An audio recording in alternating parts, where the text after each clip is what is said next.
Good morning, my dear children. It's again your Shinita ma'am. Welcome to our GES classroom. In the last class, we just started the term reproduction. Our name of this chapter is plant life. So I hope you are able to know the structure of the seed, that is seed leaves, cotyledon, seed coat, and the reproduction and the process of germination. Isn't it, my children? Okay, so now we are going to plant a seed. Let's see how it will be. Okay, the seed, today we are taking a mango seed. Okay, are you happy? We are taking a mango seed. Okay, suppose this is the ground and we are planting the mango seed here, pouring water.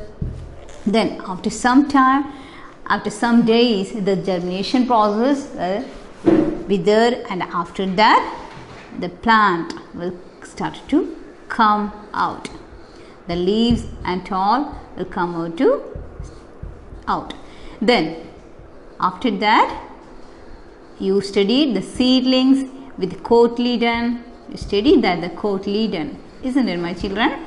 Cotyledon, and this baby plant, it is known as seedlings. Okay. After some days, 1 or 2 or 3 or years, you are familiar about that. Our mango, this baby plant, become a big tree, isn't it? It will become a big tree with roots, branches, leaves and all. It will become a big tree. And obviously after that we will get the flowers and the fruits, the mango fruit. We will get other mango fruits. So many fruits are here. See, fruits we will get. And after it will ripe, and obviously it will fall down to the ground. It will fall down to the ground. And suppose this also falling down. This also. Then again the germination process will happen and another baby plants wanna grow. After the germination process, the seeds are now becoming seedlings and this also growing. And this also growing. See my dear children, these are baby plants, isn't it? And this is parent plant. So this is parent plant and this is baby plant. You know that these big roots are there for parent plant. So it will take the water and photosynthesis has to happen. You studied what is photosynthesis? In the presence of sunlight, the leaves of the plant can make food, isn't it? So that process will happen. So this parent plant is spreading over the atmosphere and little tiny plants are here. Can you think that these baby plants can grow properly under the big parent plant? What do you think? Is it possible or not? See, here the baby plants are there. They need water, isn't it? They need air. They need carbon dioxide. All things what their parent plant need, they need, isn't it? But they can't get it. So it will affect the proper growing of the small baby plants. It can't grow under their parent plant properly. It will affect their life. So what they will do? They have to move from the parent plant to somewhere else. They have to move away from their parent plant. Then only they can live properly. Then only they can live with their branches, leaves, photosynthesis, fruits and become another tree. Or else it can't possible to live under the parent plant. It is not possible. So for that they will move away from the parent plant. They will move away from parent plant.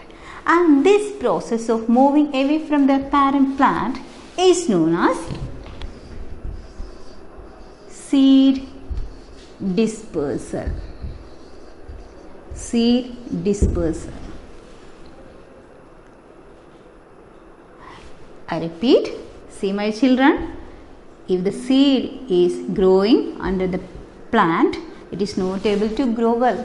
So when it will become a seed, it will move away from their parent plant. That process is known as seed dispersal. And today our topic, one of our topic is seed dispersal.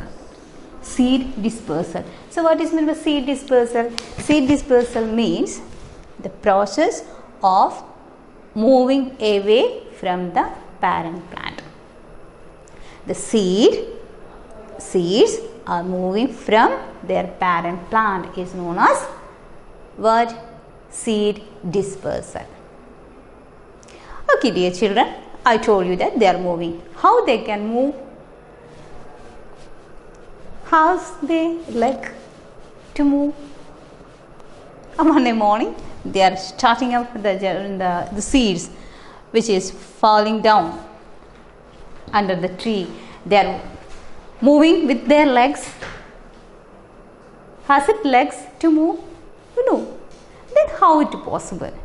The seed dispersal, how it possible? Do you know, my children, the God, He gave one idea to existence of this type of plants. So today one of our topic is seed dispersal.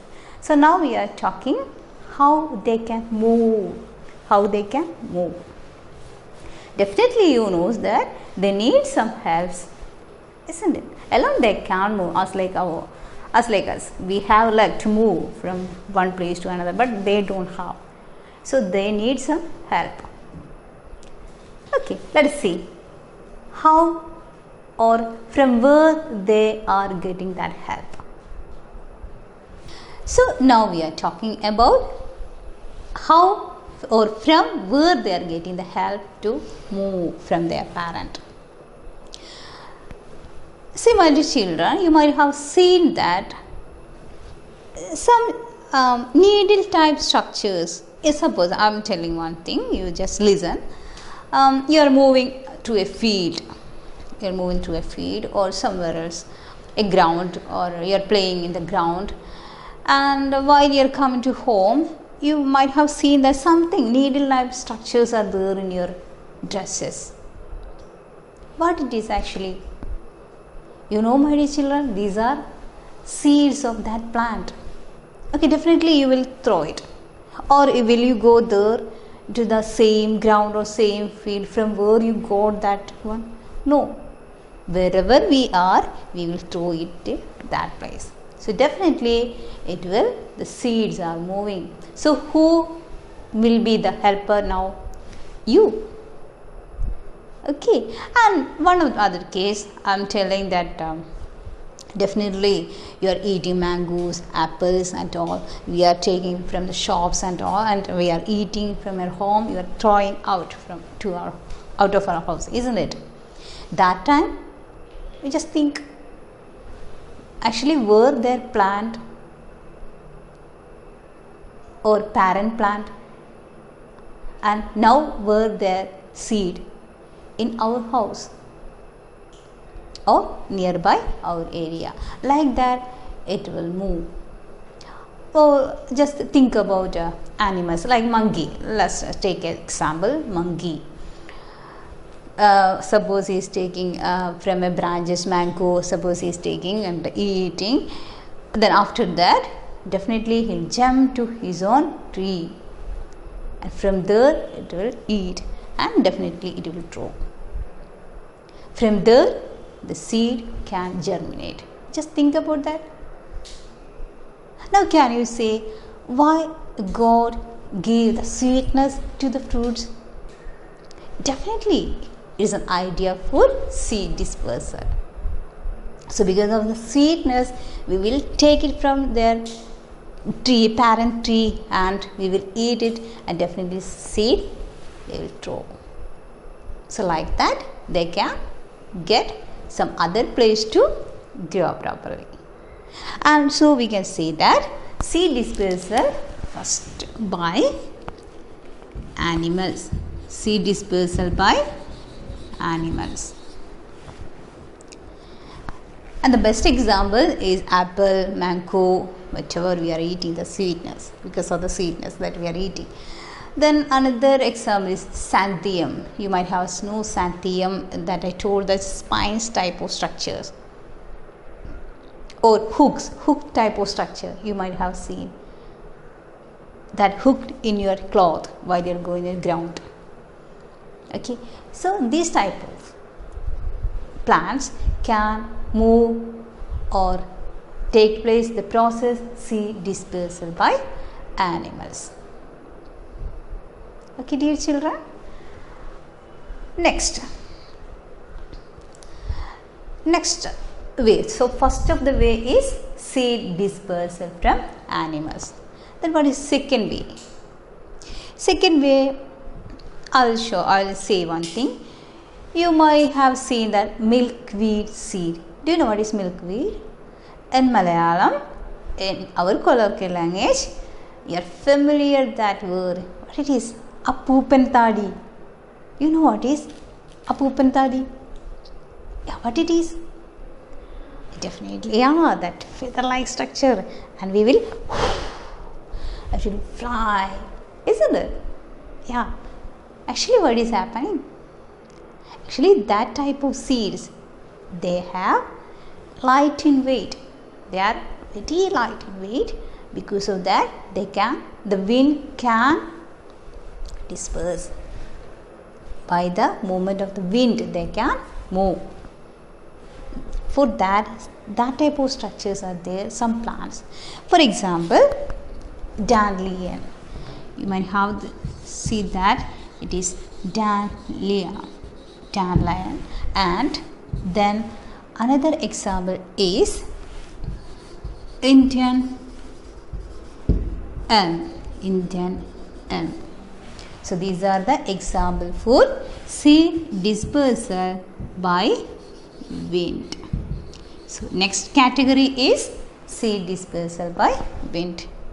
So for animals, you know that mango, apple, okay, or spine-like structure which has xanthium. Okay. Then next is wind. Seed dispersal by wind. Okay. So second case is over. Then third one. Next is by water. How it can happen to water? You know that some fruits have fiber-like structure. Example? Yeah, correct. Coconut. What is example for that? Nothing but coconut. So it has fiber-like structure. So it can float over the water. You might have seen that at the time of flooding. The fruits are floating over the water. Actually, it is seed dispersal. It is coming or it is moving away from their parent plant. So best example is for water is, it is nothing but coconut.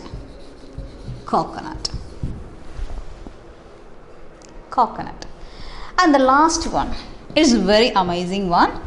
You might have know that lady's finger. I am taking lady's finger.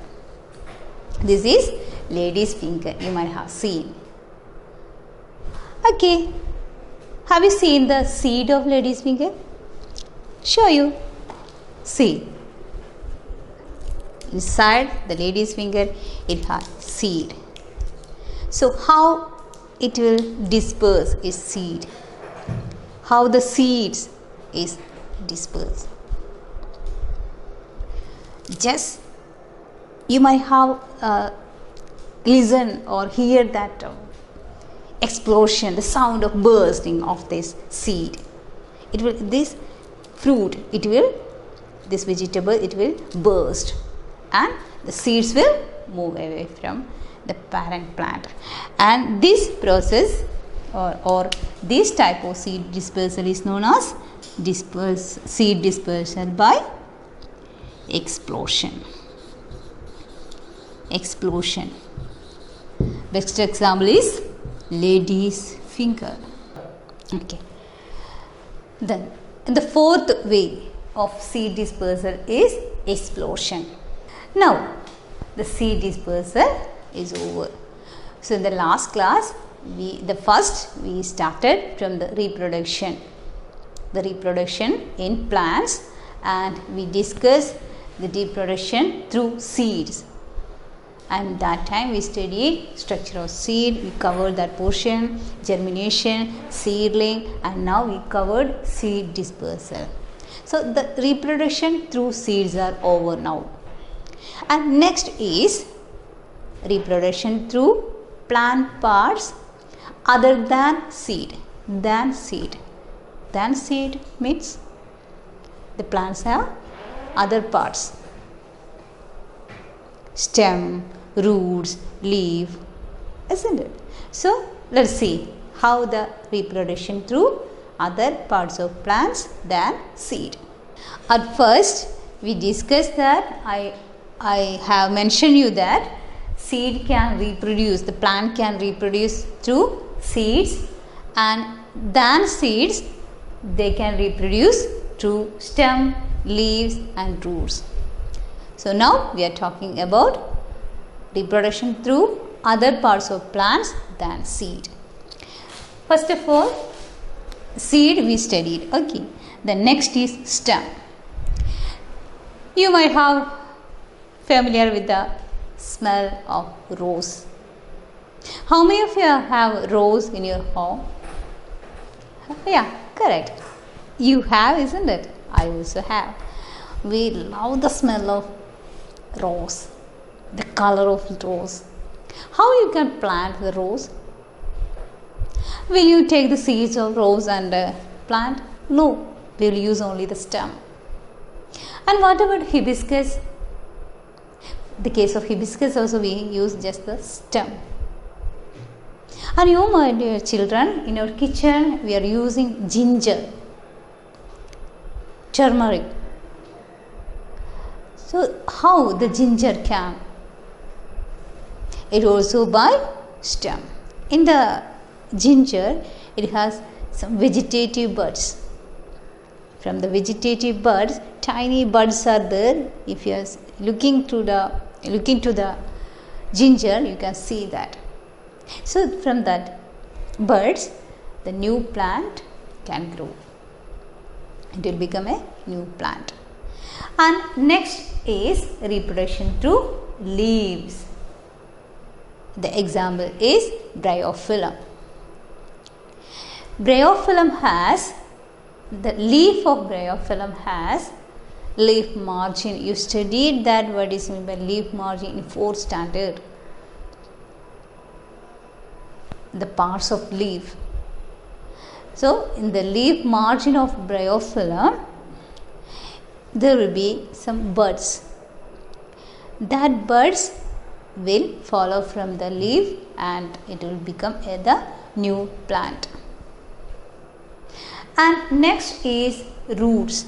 The 4th criteria of reproduction is roots. The examples are the roots of dahlia, sweet potato. You know what is sweet potato. Because of the sweetness we are calling that sweet potato. That's why it's so called sweet potato, because of the sweetness, isn't it? So sweet potato and dahlia, the flower of dahlia. It is example for roots, reproduction through roots.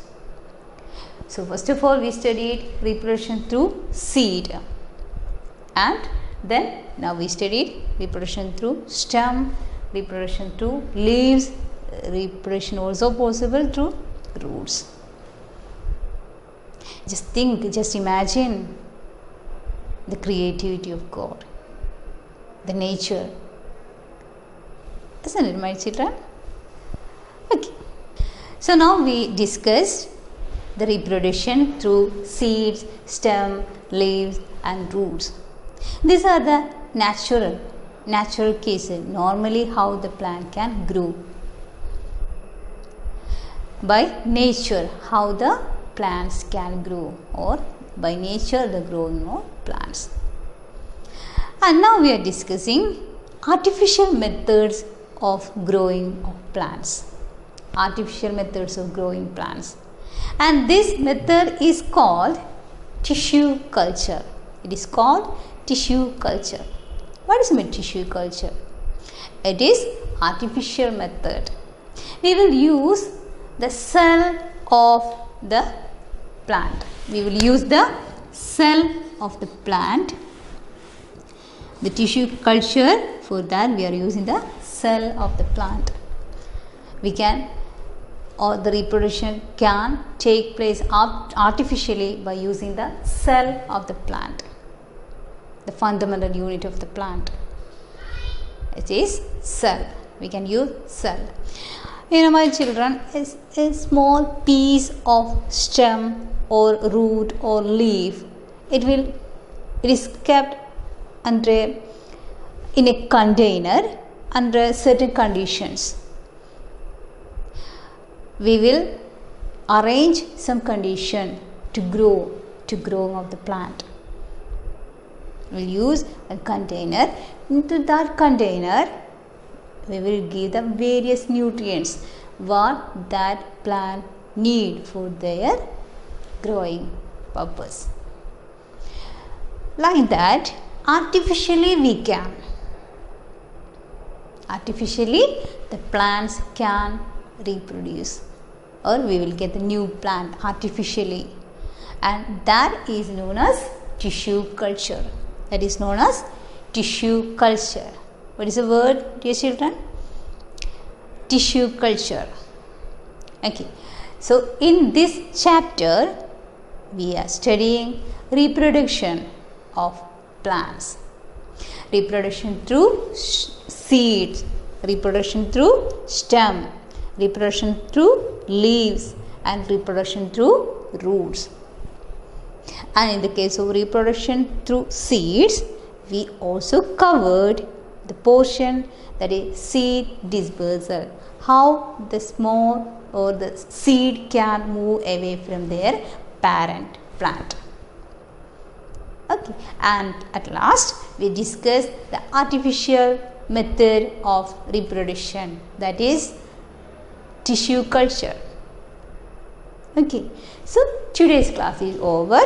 I hope I could explain it well, and the activities and homeworks I will send to the Google Classroom. Now I am winding up. Okay, bye.